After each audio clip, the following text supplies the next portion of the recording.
Welcome, everyone, to the T-Rap Show with your host, Trapper Goldsmith, where we showcase elite athletes and sport individuals with their inspiring stories and rise to glory in their pursuit of everlasting greatness.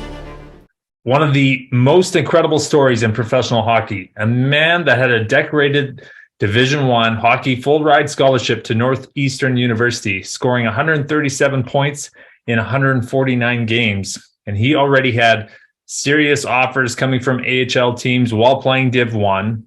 He turns pro, enters the AHL, then he has a seizure in 2013 on the ice.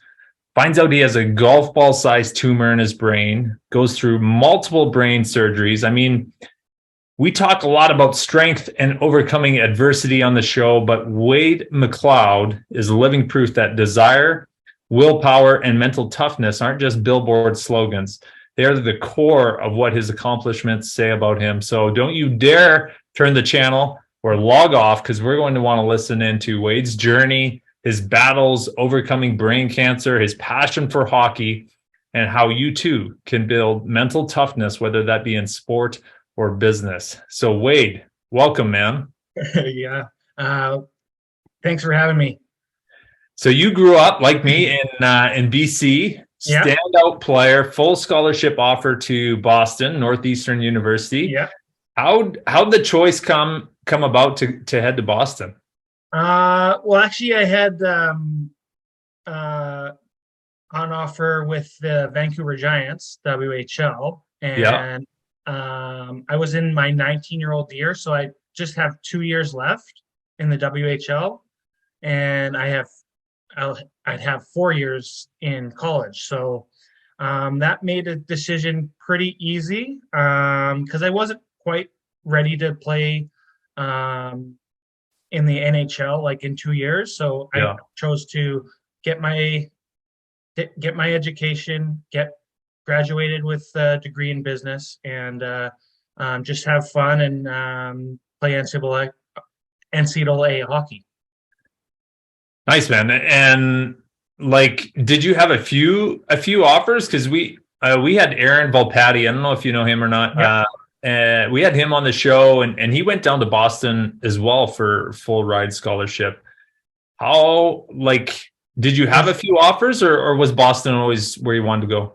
I had a few offers, yeah. Cornell, CC, Northeastern, and I don't know who else offered me, but those are the big three. And then I talked to Greg Cronin, the coach of Northeastern, a lot, and he said he wanted to rebuild the program around me and my class. So it sold me on Northeastern, and downtown Boston it couldn't be better. Let me tell you. Incredible, yeah. Yeah. You didn't come back with a Boston accent, though, did you? No. Okay, man. So 2013, you actually signed with the Marlies, a well-renowned AHL team. Were you thinking at that point, like, was NHL on your mind? Well, actually, in 2011, 2012, like, I signed with Columbus's farm team, Springfield Falcons, and then I played 2 years with them. And to tell you the truth, like, all my line mates were called up in Columbus. I was playing on the first line. I had a 7-game point streak. I was right there, like, just on the cusp of NHL. Yeah. How good was that feeling? Oh, so good. Like, I got sent down to the East Coast on the previous weekend. And then I said, fuck this. And I lit it up, and I was called back up. And then I went on this tear, 7-game point streak. And all my line mates were called up, as I said, and it was a great feeling, to tell you the truth. Okay, 2013, that was the first seizure. And it happened actually on the ice, is that right? Yeah. I was in midst of a 7 game point streak, and then I got an assist in the first period. So it's 8 games. And then the second period, I kind of got boarded into the glass, and my helmet flipped up. And it wasn't a major penalty, but it was a minor penalty, like because the elbow came up. And I thought I had a concussion. Like I've never experienced this before. And my captain at the time, Ryan Craig, said, like, Mac, are you okay? Like, we have a power play. And I was like, yeah, give me a second. And all of a sudden, like, my head turned up and I was spinning out of control. And then, bam, I hit the ice and had a seizure. And did you know, were you kind of conscious at that time, or is it just from No, people kind of recalling the event to you? yeah, like I woke up on a stretcher, and my now wife and my mom was in town, Yeah. and they were on the bench. Oh, And I was like, oh, this isn't good. And I woke up on the stretcher, and I was rushed to Springfield Memorial Hospital, and I had a CAT scan. And then they said, I have a golf ball sized tumor in my brain. And I remember gripping my wife's hand and staring at the ground and saying, like, what is this? Like, what? Like, I couldn't hear any words that she said other hmm. than you have a golf ball sized tumor in your brain. And so kind of walk us through, Wade, the the next kind of week after you got the diagnosis, the feelings you were experiencing, your girlfriend at the time, and family and people that were supporting you. What what was really kind of the feeling around all that?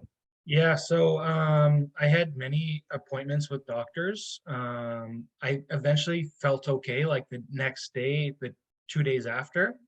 And I was like, okay, well, I met with neurosurgeons, neurologists, you name it. I had maybe 4 different opinions, and they were all different.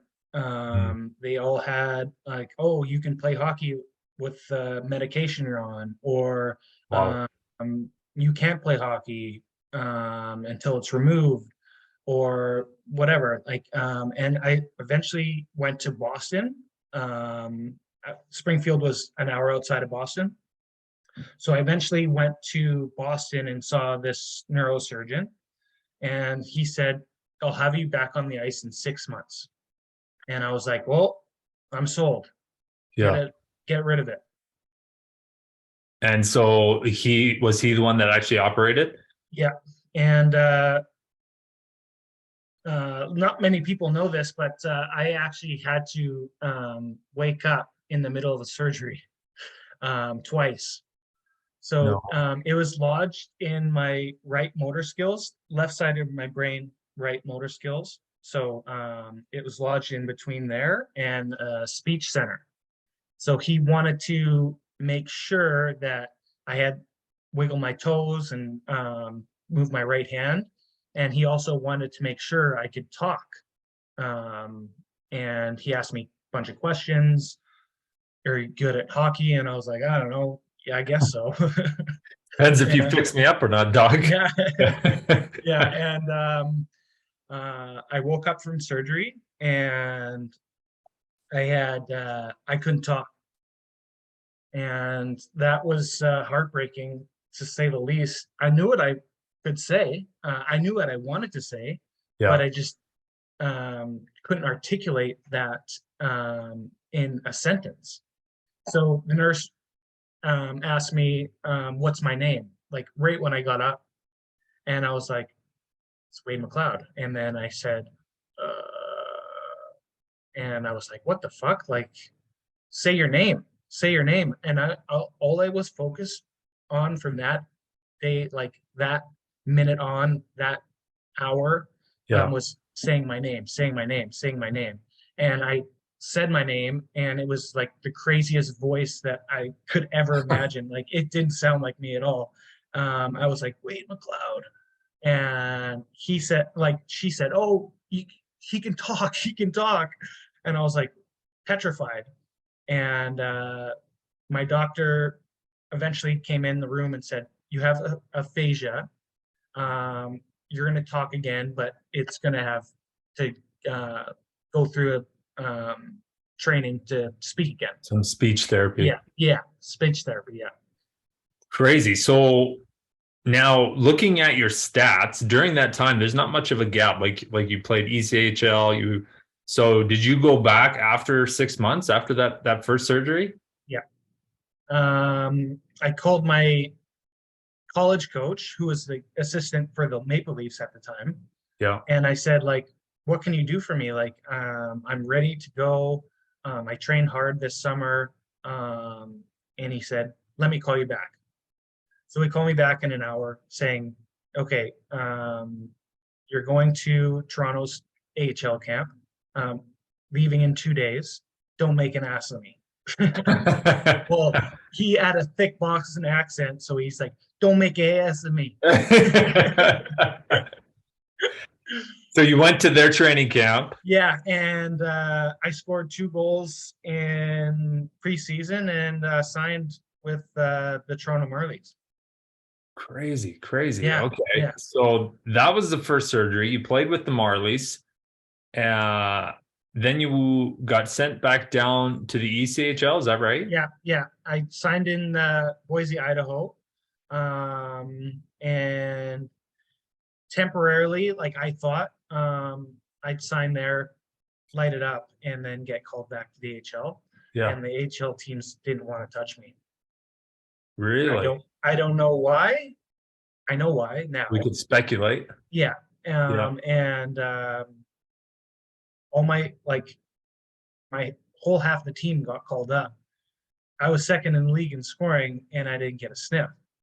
So that gave me the drive to go over to Europe and start my career over there.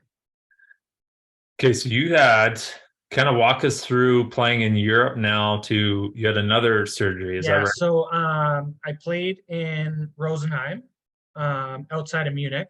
It was so fantastic. Like I couldn't be more at peace, playing hockey twice a week, and traveling the world. And I had a great season over there.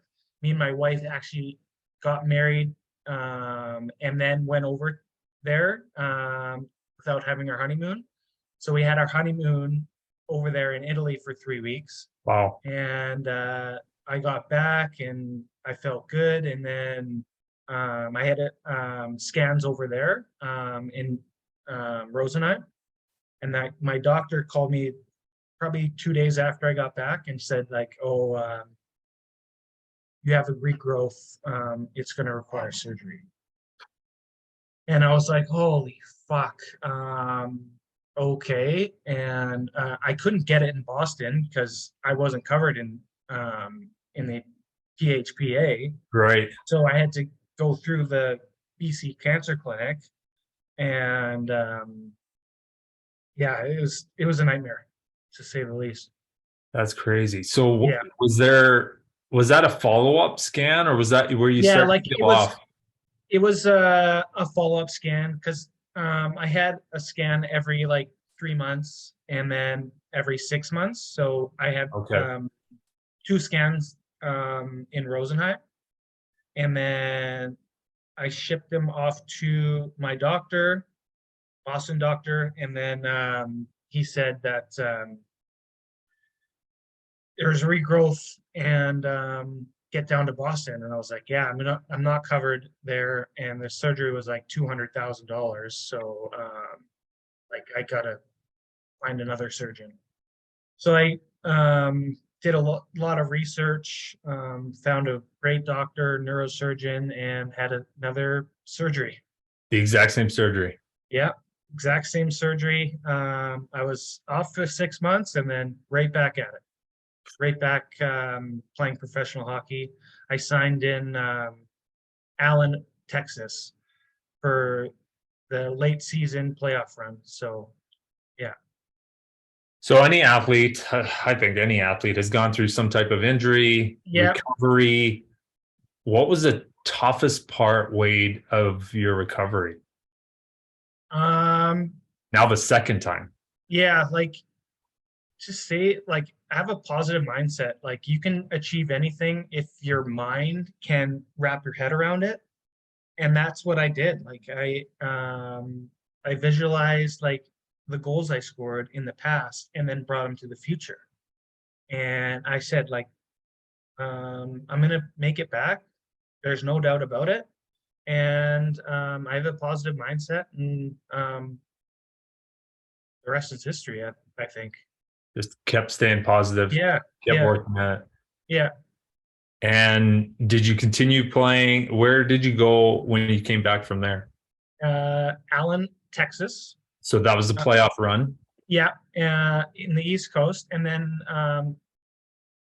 like backtrack. I signed in out of Rosenheim in Frankfurt for 2 years. Okay. So me and my line mate signed in Frankfurt for 2 years, and they made a strong push for the Del One, like the DEL, Yeah. and they had an integral piece of that pie with me and CJ Stretch. So that got put on hold, and then I talked to the GM of Frankfurt, and they actually won it that year. And it was so upsetting to me, like just being I could have been a part of that winning team. Mm. And luckily he said like, okay, we have one import going away. I'll sign you again. So I went back to Frankfurt, Germany. And it has some ups and downs, but the goalie in Frankfurt, the goalie got injured, and they had to bring a new import. And we rotated the imports all sat a game. And then in playoffs, I sat the first 3 games in playoffs because the coach said like I got to go with the guys that got me here or Right. got me the championship last year. So and he ended up getting fired 2 games into the playoffs. We lost 2 games, and there was new ownership, new GM, and the GM fired him and stepped behind the bench. And that's like to be involved in that aspect of hockey is mind blowing. It's way different over there, hey? Yeah, Like it's crazy, and just the way they run things. And yeah, I know a ton of players. I have quite a few clients that play over there, and then a lot of like it's you just don't know, bizarre. And then all of a sudden they snap their fingers and change everything up. So how did talk about the kind of family support? Obviously your girlfriend was with you through that whole time. How was the family support for you, and how did they support you? I couldn't speak more highly about my wife. That's why she's your wife. yeah, that's why she's my wife. And then my mom was living in Toronto with my stepdad, and she moved back here to take care of me. My stepdad found a job over here, and my wife's parents, my wife's mom and stepdad and her grandma, like they all were big part of the whole nucleus of my recovery. And that was before cancer. And fast forward the year after Frankfurt, I was over on the island and had a seizure, and I thought, man, this is bad. Here we go again. Yeah, and we had a another brain surgery. And then I said to my doctor, like, it was the biopsy came back, and they all um, four doctors said, like, they all had four different opinions. So a couple of them said it was grade 2, a couple of them said grade 3, and my doctor let me choose, like, if I wanted cancer treatment and radiate my brain. And I was like, no, I want to, like, change my diet and do everything I can to not go through cancer treatment, not radiate my brain. And then I went under, like, strict diet, vegan, and that didn't help. I had seizures back to back. Rewind. We had my first daughter in Germany, so that was a great part. Like, that was the greatest year of my life, to say the least. And then I was actually putting my daughter back in the crib, and I felt it come on, and then I threw her in the crib, and then seized. Jeez. And then I lied on the couch, and then my wife was with me, and she's like, I called the ambulance, and then I had another seizure, and I was thinking, like, okay, this is the end. I'm gonna die. And luckily, the paramedics rushed me to the hospital, and I had a emergency brain surgery for the 4th time. And that came with radiation, chemotherapy, and I saw a naturopath. So it was 3 days with the naturopath, chemotherapy, radiation, the whole 9 yards. That's wild. So was it the same growth that just kept coming back? Yeah. Man. So Wade, like, we're athletes, we can filter, and then we can zone in and focus, and whether it's overcoming injury, focused on winning a championship. But what was the emotional toll on your wife, your family? Because they're all probably feeling helpless, like, and watching you go through all of this. Yeah. I talked with my wife stayed absolutely strong for me. And I talked to her after the whole, like, cancer treatment, and I didn't find out until a year or and a half later that she actually, like, went through a depression stage, and didn't let me know, because I slept for 18 hours a day, and I got up to eat and went back to bed, because the brain is an amazing organ, and sleep is the best thing for it. So I just went to sleep. And meanwhile, Carly was scrambling to get life insurance, scrambling to, like, she eventually had life insurance, and then she was talking to the guy, and she bawled on the phone, and she's like, I want to get life insurance. Like, what if something happens to me? Like, the kids are in Wade or whatever. And eventually, like, I found out a year and a half later, after my battle won with cancer, she thought the same thing I thought, like, back-to-back seizures. This is the end of me.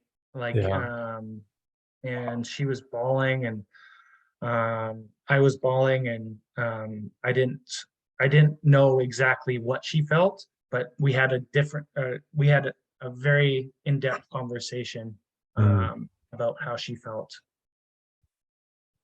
Yeah. And so how did you maintain your motivation and mental strength during, like, if it's one injury, we can overcome it, but then it's like the same injury coming back and taking that. Like, what advice would you give to others that are going through a similar experience? Yeah. So I didn't like I didn't have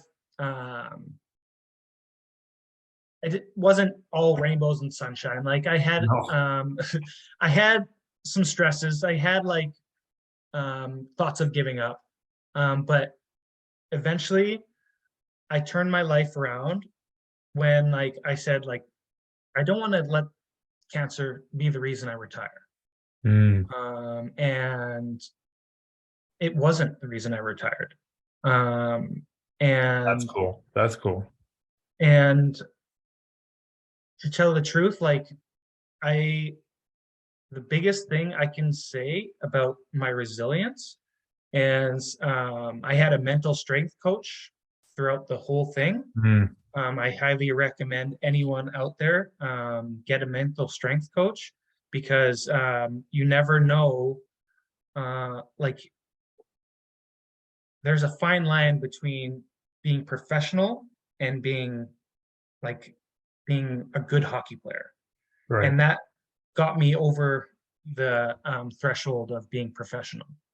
Mm, And then just stay positive. Like if I can tell you one thing, like it's staying positive and visualization and having gratitude for the people around you is a great tactic that I use immensely. So I visualized the past goals, like I said, and brought them to the future and um, brought them to like where I was going to sign next.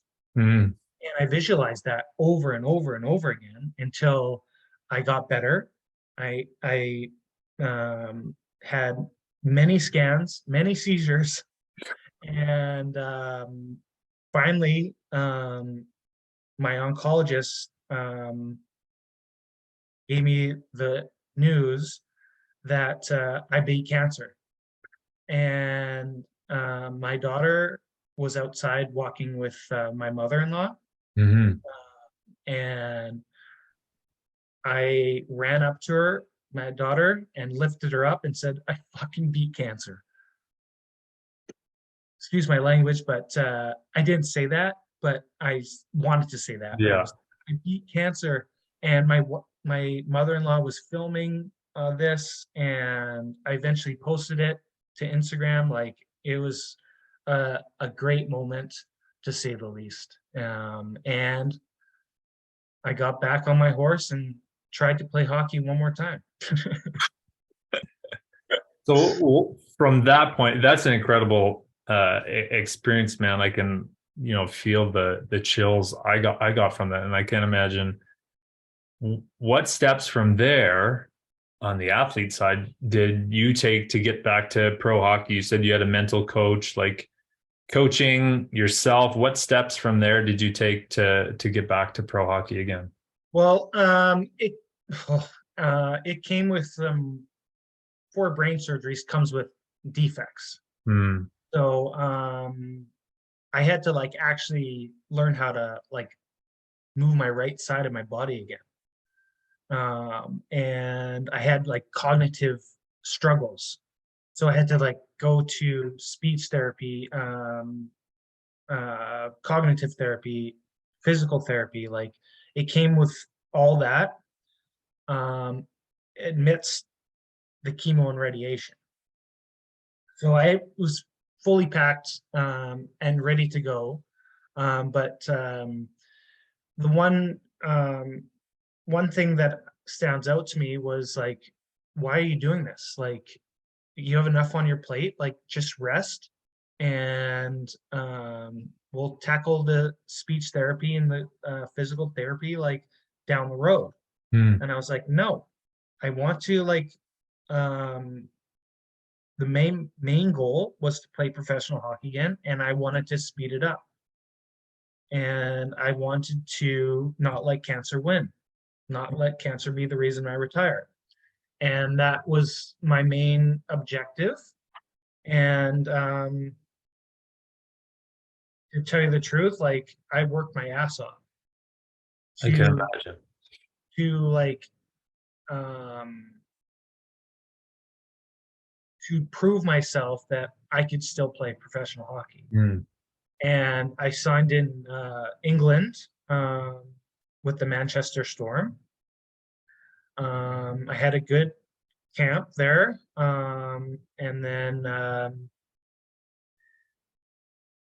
it didn't quite turn out the way I wanted to, like, because I had some defects. I was off hockey for 3 years, and the coach said, like, you, there's so many imports, like you can take your time. And um, little did he know, like, that the owner was putting pressure on him to win games, and my family just flew in, and then I got released. And eventually I signed in Narvik, Norway, which is the Arctic Circle. And that was a great experience for me. Like, I knew I was going to retire at the end of the year, and I experienced it with my two daughters. I had one after cancer treatment, and it was a miracle baby, to say the least. Like, but yeah, that was Ava and Georgia.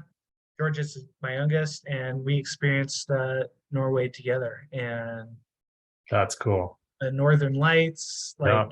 every night that it was clear. Yeah, it was cold. There wasn't much sunlight, because I signed there in November, and there wasn't sunlight until March. Oh, So it was kind of depressing, but we made the most of it. I couldn't be happier. so Wade, how did all of that change your perspective on and off the ice? Oh, that made me not take the little things for granted. Like, not take, like, like, everyone has their quirks and their but I got grounded, and I worried, like, my family is the most important thing, and my health, and luckily I have that both. And I don't care about the material things anymore. Like, I don't care about driving a nice car, or just my family and health. That's all that matters. Yeah, that's incredible. It was one of the things I learned as going through my health issues and in the hospital. And you learn that as humans, we take our health for granted, for sure. When you look at what we put in our bodies, number one. And when that's taken away from you, it changes your perspective immediately. And we learn, everyone says, oh, my family is first. Well, actually, it has to be your health. Your health. Yeah. The only way to take care of your family is staying healthy. Yeah. And you learn to really put those in priority and perspective. That's awesome. So like me, you moved into the insurance financial industry, which we may be a little biased, but I think it's the best industry, and to truly help athletes, as you learned and I learned playing professional sport. There's not a lot of support, not a lot of education out there. I couldn't agree more, to because I wasn't even approached with life insurance or CI or whatever, critical illness. And, like, I made quite a bit of money, like, back then, and I would have eventually, like, put money into CI or to help me with the financial struggles that I undertook.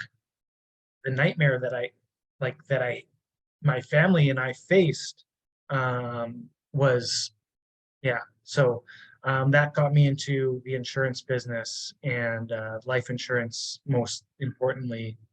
And I couldn't be in a greater business to educate people on how important your life is, how important critical illness is. Like, it's so important, and not many people know that. So that really what you went through motivated you to move into this industry and Yeah. make a difference? Yeah, Good for for sure. you. So Yeah. what do you hope? Talk about your kind of next, because we're athletes. We have to have a benchmark, a goal. We can't Yeah. just be like, oh, I don't know, I show up, I work, and then I go home.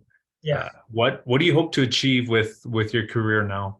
Yeah. So I hope to educate as many people as I can. Like, I'm constantly on Instagram, Facebook, LinkedIn, and I just want to educate people. Whether or not they buy it, I don't Right. care. I don't care. But I want to educate as many people as possible. Awesome, man.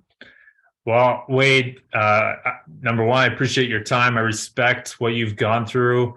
I know I've had my own health issues, but compared to what you've gone through, man, Well, and sharing your insight, I have an immense amount of respect for you. I love that we're brotherhood in the financial industry. yeah. And I really thank you for your time this morning with us. Yeah, I appreciate it, and thanks for having me. And we'll keep in touch, Oh, Trapper. yeah. It's I can see us being long lost friends. Right on, man. I'll log us off live here and we'll wrap up. Okay, thank you.